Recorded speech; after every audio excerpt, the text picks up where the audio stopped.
Welcome to Krishnakashi Punewali channel.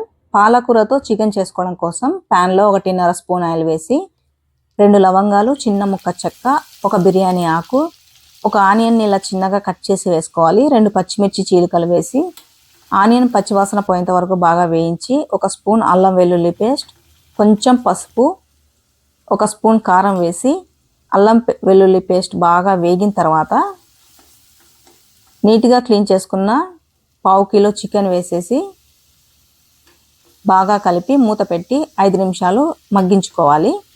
Chicken వేసిన వెంటనే salt వేస్తే చికెన్ ఉడకదండి.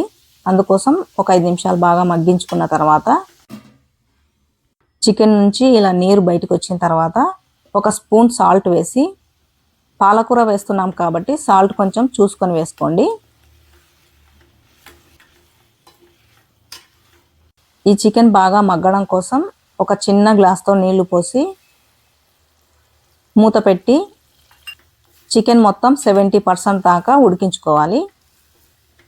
ఇలా చికెన్ 70% ఉడికిన తర్వాత ఒక చిన్న కప్పుతో పాలకూరని ఇలా సన్నగా కట్ చేసి వేసుకోవాలి.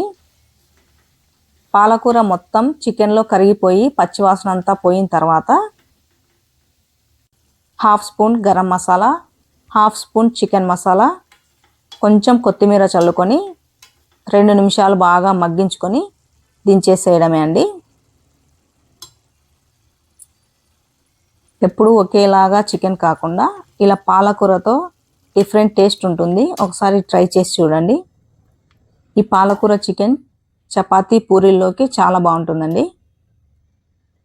Thank you for watching.